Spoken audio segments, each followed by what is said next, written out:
nga twafuna okutulukizibwa ku ttaka lino mu biseera bya COVID.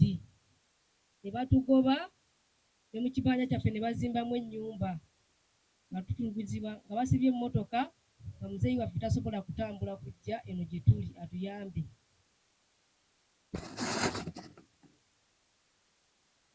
Tukyabeeramu baatugobamu. Ennyumba yaffe baagyokya kati ekibanja waliwo emmanga ewaala ne bazimbawo ennyumba ruumuzi 2 nga tebalina wadde kye batuwadde. Nazaala wange n'afa. Omwami Abudusimabuulu tuli mu kupangisa ye aliyiika nga nnya.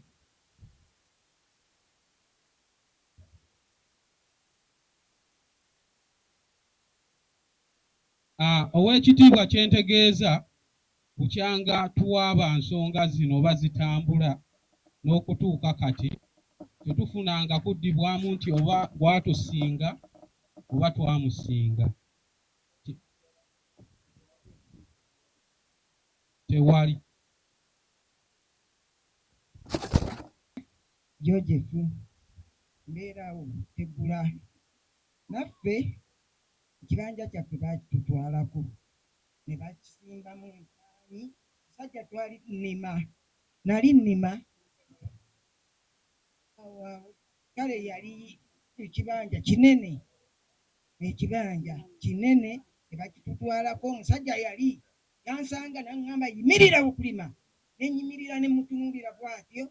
Aŋŋamba ate bakakutte ne bagamba ate tukakutte, ani alimi wano? Bagala tukuba emmwanyi gyaffe bagibba, ekibanja kyaffe ne bakitwala kati ne basimba ensoni ne batulekerawo akatono. Yaabo kale yiika kale simanyi kaba ekibanja kale baatutwalako oludda. Baatutwalako oludda lwaffe. Tebaatuwaako, baatukanulira amaaso ne basibawo olutimbe. Nje kale twamalawo ebbanga ddene ate twakakigula.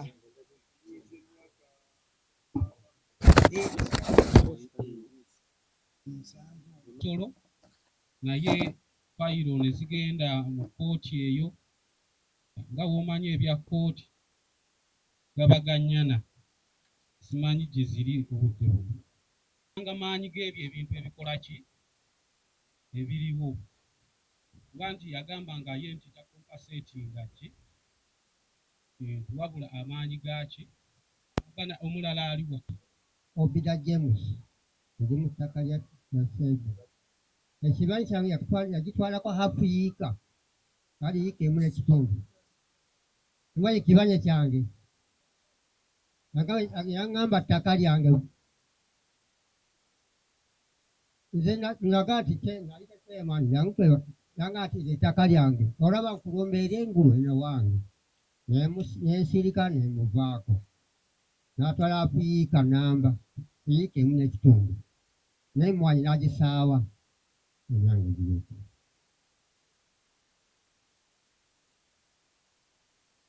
Mpozi mwami Sebba waakuba n'atwala paati ye, n'atwalako ki paati gy'ataamu waamuwadde 10. Omulala naye nga ate tulina amataka amalala. Mpozi simanyi oba ogenda sooka naye katugjeyo n'abalala. Badde nsaba anyigiriza abantu bange benkulembera mukulembeze ekyama LC1. Yes. Era obulumi bw'anyigiriza omuntu n'amutwalako ekikye nange abanga akoze obubi abankuza walumwe. Weebali abantu abanyigirizibwa era nakati abakyanyigirizibwa. Mpite mukulu baka abanya n'eddoboozi batuuze bannangeze Baka Moses mutabani w'omugenzi Kyakuwa. Bannange nze nali kwejjamu n'essuubi naye olwaleero nina essanyu ly'amaanyi nnyo okulaba nga minisita ogamba ali wano era nsuubira kati obuyambi nnyinza okubufuna naye nanoonya obuyambi bwonna bwambula. twanoonya obuyambi nga tulina mukulu wange oyo saafunako n'emiggo ndala era nga tulwanirira ekibanja kyaffe twadde tulimirako era nga tusibirako nga tutambuzako n'obulamu bwaffe nga tusibirako obuteeteteyi bwaffe bwe tusiba emiggo n'omusajja Ndawula Kaweesa yakitwala kya yiika 20. Twalwana ne tugenda ku poliisi bana olugero bwatugerera naye naffe ne tumalamu amaanyi n'essaawa ya leero tuyinza kuŋŋamba nti nnyeyo kubanga yagamba owa poliisi yatugamba waliwo omusajja kuba bamuyita baali bamu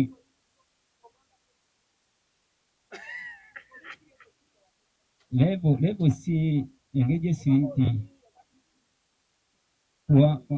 omuvubuka baali bamuyita Masereka abangi babamumanyi wano Masereka kwali yagera olugero lwo nti eŋŋoma ennene weevugira entono tenyega era nange navaayo n'essaawa ya leero toyinza kuŋŋamba nti ŋŋende ku poliisi kinyinza okufunawo obuyambi kubanga poliisi y'ekibuga awo kubanga twagaya nga ne beerosi bankwatiddeko neerosi wano era nga naye ndibabega kyobudala nga ennwandirirako njogere mu maaso ga minisita obuyambi nga tetulina era n'essuubi n'ekibanja kyaffe yakitwala yakisenda kyona n'akitwala n'essaawa ya leero twavaako twasigazaako akatono nakayagala katutwaleko kubanga abeera n'olunaku lw'essande yakirambula naga ni wano ngenda kusendawo naye nga Honorable Ndawula Kaweesa bingi byatukoze nange essuubi lyanzigwamu esinza nakunnyayo n'ekigere n'ekimu teyatusasasula wadde n'ekikumi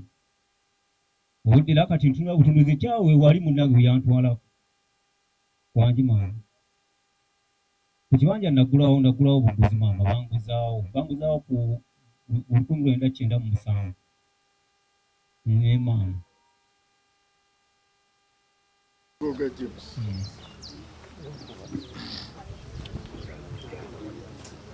amanya kangwajja Rukundo okuva ekyetume bba obulumi bwange Honorable bungi nnyo lw'abantu ab'enjawulo nsaba okusooka okwebaza madamu RDC Mukama kwongera omukisa omukyalo oyo atulwanyeeko akoze buli ekisoboka kyonna nga ofiisi ye bwezitowa naye olumu ndowooza naye bimusukako ebimusobera ekirala abakulembeze baffe abamu naddala abatandikira ku byalo nga kyamaani wange Wendi ye yatutunda yakolagana ne Inginiya Kaweesi Ndawula n'atutunda waliwo amayumba 9 kati ago gonna gagenze gasaanawo ate ebyo byowulira nti Kaweesa asasula abantu talina gwasasula amala kukunyigiriza n'otya buti nga tokyalina gy'oraga n'omala gakkiriza kuba kati akatwala yiika 4 eza mukodomi wange yamuwadde obukadde 2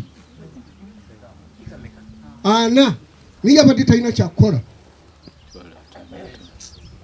nawaabako n'omusango ku poliisi era poliisi nejja ku kyalo okwaffe kwennyini n'abatuuze muyimirire abali mu ttaka lyaffe poliisi nze mu bulambulukufu nenjigamba nti ekyandibadde ekyangu oluusi bwe tuba nga kinaasoboka naffe batuweeyo omukisa basasule Kaweesa ffe tusigale ku bibanja byaffe kuba twagezaako okweriizinga naye nga buli lw'otuuka waggulu awo mu landi zaabu eyo erimu ebizibu bingi tebakula nga tutudde wali ekyatuyagana okujja twali twagala ate n'ekyapa kye tetukimanyi oba kirina oba takirina kati naffe tetumanyi bwe yakifuna bantu bangi tuli eyo era n'olukiiko luno mbadde sirumanyi bankubidde bukubizi simu bannange ne bangamba wali olukiiko kakati obulumi bwe tulina bwebwo nsaba nkomena wano neyanziza omukisa guno n'abakulembeze abalungi Mukama b'omukisa myaka 26 okuva mu 97 tubalaja ogidose olw'okutuuka wano tusuubira nti balwadde emisujja oba oli awo tuyinza okukakkanamu naye si gwe mulundi gwange ogusoose Honorable Minisita okubeerako mu maaso ge. Najjako ne mu ofiisi yo e Kampala nebaako ne fayiro egendekwako okumeezayo. Naye ntunudde okulaba ekifaayo nga sinnaba kufuna eri kuno ku bya Kaweesa nedda eno eri ku ttaka ly'Ekyankwanzi ku olw'omutaka Yakobo Kimera omugenda. Okay. Yesu era ssebo baginzijukiza nze era nga bwe bagambye nti okumanya nga obudde buyise kikoze bubi, nze suubira nti bazzukulu ba Kinyira ne batabani be oba n'abaana be be bandijjuza tenti eno olw'obulumi bwe balina ne tukaaba olw'ensonga eyo. Naye ssebo kinyonyolemu bajulie ensonga ya ttaka ery'Ekyankwanzi erituuliddwako abantu be tutamanyi, naye ng'abantu abo ssebo Honorable tusaba fayiro zaffe n'ebintu byonna fayiro eyo mwebiri nga oyinza oba okuyita oba okutugatta n'abantu abo abatudde ku ttaka eryo ne tukulaga ebiwandiiko byaffe, buli omu n'otegeera nti ono aguddewa oli aguddewa. Kama Honorable, erinnya eryange nze Ssajjakambwe Charles mutabani wa Kinyira, asigaddewo omu bwe nti era nga ndi mu myaka 80, naye wano waliwo abantu abo abali ku ttaka toza kwogerako muntu n'omu. Abantu abali ku ttaka abali kubajjeeko abantu abali ku ttaka kuliko waliwo omuvubuka wano administrator wange mbadde nsabajje ennyambeko kubanga mpulira ne kamungulu. Ssebo Minisita, tukwaniriza nga kitanga nzaalayo omugenzi Yakobo Lubinga, jjajjange Yakobo Kimira. Mukadde wange mu 1920 Minisita jjajjaffe bwe yasengera ku mutala Butemba Kyankwanza awo yali musajja mukozi nnyo. Jjajjaffe oyo n'azaalirayo abaana bangi era n'ebijja bya nnyina ebimu kwe bikoze eki kwe biyimiridde. Naye 27 jjajjaffe yafa 91. 86 olutalo nga lwakaggwa, pulezidenti yamuyita bulungi nnyo n'amwaniriza erwakitula era n'ekifaananyi kye nga bali wamu ne Kaguta. Era entanda gye yamusibirira yamugamba nti Kinyira obadde musajja mulwanyi naye njagala okuuma ettaka ng'akalira. N'akwata ne tulakita n'azikola ki n'azimuwa ne batandika okukolerako pulojekiti okwo. Naye nsooka okwebaza BRDC Kyankwanzi, baatukolera omulimu munene nnyo era mwebaza Aji yatukolera omulimu munene nnyo paka yatugamba nti no ebintu bino nga bwe tulondodde ettaka lya Kinyira ddala tuufu ettaka lye baali mubbako ki baalibba. Ettaka eryo lyesenzebwako abatuuze kuliko yali mulwanyi nnyo era naawe ebifaananyi bye weebiri ne pulezidenti. Mukama wange omusajja ono oli ye pulezidenti ono yali mwana wa Kinyira nga yatudde ku sikwe ya mayiro eyo, ono ye Kaguta azaala pulezidenti era baasula mu buliri bumu bwe buti balimba. Kinyira yali musajja mulwanyi nnyo era baasula mu buliri buki era yamuwa ne konvo namba eyamuwerekera omuzza wali ekikabala wagalamidde n'agimuwa. Naye kwajjako abasajja mu 2007 abaami abo abaana bato ne bajja ne bagamba 2007 nti baatuguza ettaka eryo lyaffe era ne bateekako amannya Bazaamwanguya, Tone Kaggwa nga ya administrator. Ne tubuuza Tone Kaggwa ddala yajjawo obuyinza obujja okujjawo nga ne pulezidenti bw'aba amanyi Tone Kaggwa nga ne famire ya Yakobo Kinyira agimanyi, tukkiriza nti ettaka lyani lyabwe. Naye we liba nga Tone Kaggwa nga pulezidenti amanyi famire ya Yakobo Kinyira, tumwegayirira pulezidenti yonna gyali mukama wange nga famire ya Yakobo Kinyira tubonaabona nga tetwali balwanyi. Abalwanyi abalala bonna bafunyeemu naye nga famire ya Yakobo Kinyira. Fayiro leta kyolinawo era ekyo twakireetako ng'otumizibiri nga n'Obwakabaka bumaze okukola ki okutereera nga n'ebintu byaffe bitambula buki wali mu kisaawe ku gundi ku gombo ky'ekibuga awo. naye mazima maama ne bajja abanyazi ne batubba nga tewali okuyambibwa mu gavumenti nga n'ekiraamo kye kyennyini kigamba nti gavumenti bwebanga nfudde gavumenti kubanji njirwaniridde nnyo naye ejjanga mu buyinza nerwanirira ebintu byange nga bikola ki ndoza yamanya nti abasaatuusi bayinza okubeerawo abayinza okutwala ebintu bye naye tusabanga gavumenti etuyambe nga famire ya Yakobo Kinyira naffe tubeeko ekisobola tuyamba mukadde wange oyo asigaddewo n'abasigaddewo balajjana tebakyalina kantu oyo taata wange omuto ye mukadde wange